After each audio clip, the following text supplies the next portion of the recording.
Accusant la Russie de masser ses forces à la frontière avec l'Ukraine, l'OTAN a annoncé ce lundi 24 janvier le déploiement de navires et d'avions supplémentaires en Europe de l'Est. Justifiant ses actions par le fait que la Russie menace l'Ukraine, allégation que le Kremlin a rejetée à plusieurs reprises, l'OTAN continue de renforcer sa force en Europe de l'Est. Ce lundi, l'Alliance a annoncé le déploiement de troupes supplémentaires dans la région.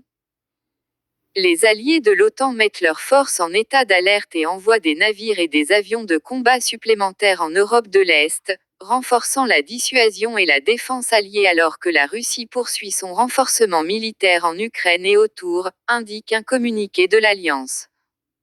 L'Alliance précise que le Danemark envoie une frégate en mer Baltique et s'apprête à déployer 4 avions de chasse F-16 en Lituanie alors que la France envisage d'envoyer des troupes en Roumanie. À son tour, l'Espagne, tout comme les Pays-Bas, est prête à dépêcher des avions de combat en Bulgarie. L'OTAN continuera de prendre toutes les mesures nécessaires pour protéger et défendre tous ses alliés, y compris en renforçant la partie orientale de l'Alliance.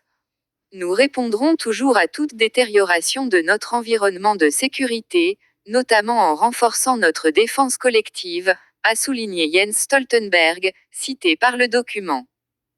Menace russe. Si le Kremlin explique la présence de ses troupes près de la frontière ukrainienne par la tension persistante dans la région, il dément toute intention belliqueuse à l'égard de son voisin.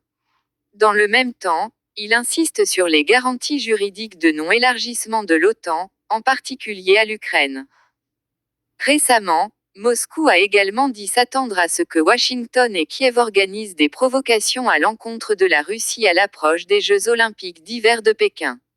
L'agence Bloomberg a par exemple affirmé que le président Xi Jinping a demandé à Vladimir Poutine de ne pas attaquer l'Ukraine pendant cet événement sportif.